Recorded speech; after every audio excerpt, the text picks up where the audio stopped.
vidéo, je vais faire une révision pour peut-être les élèves qui n'ont pas fait Sciences 10 ou ceux qui ont besoin d'une bonne révision avant d'entamer le cours de chimie 11. La première chose à savoir, c'est quoi un atome? Dans un atome, il y a 3 particules subatomiques. On en a 2 qui se retrouvent dans le noyau et c'est là qu'on retrouve toute la masse. On a les protons qui sont chargés positivement et les neutrons qui sont neutrons. Autour de ça, on a des électrons qui ont des charges négatives qui tournent autour. Ça nous constitue un atome. Et pour déterminer quel élément il s'agit, il faut savoir le nombre de protons et le nombre d'électrons. Et pour ça, il faut sortir son super tableau périodique des éléments. Dans ce tableau-là, on a tous les éléments qui existent à présent et ils sont disposés dans une position qui nous donne plein d'informations sur l'élément et de la façon dont il va réagir. De ce côté-là, on a les métaux, on a les non-métaux, les métalloïdes, les métaux de transition, les lantinides et les actinides qu'on ne va pas vraiment utiliser dans ce cours. Alors si on prend n'importe quel élément, par exemple l'hydrogène, et tu regardes dans ton tableau, on a 2 sortes d'informations qui vont être importantes de ressortir. On a le numéro atomique. Ce numéro-là nous donne le numéro de l'atome, de l'élément, il nous donne combien il y a de protons.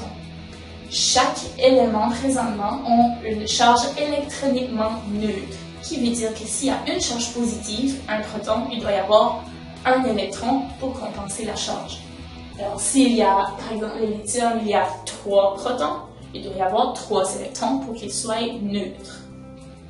Pour savoir comment il y a de neutrons, par contre, il faut prendre le 2e chiffre qu'il y a dans les petites cases d'éléments et ça nous donne la masse atomique.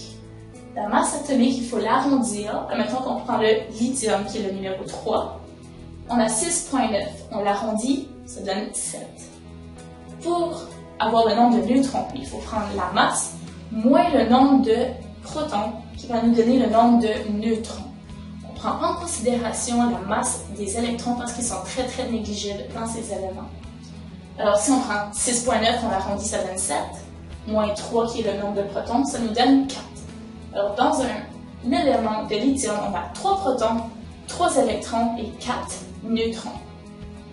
Le tableau périodique nous donne aussi beaucoup d'informations sur combien il y a de couches d'électrons autour du noyau et combien d'électrons il y a autour. Sur la dernière couche qu'on appelle des électrons de valence.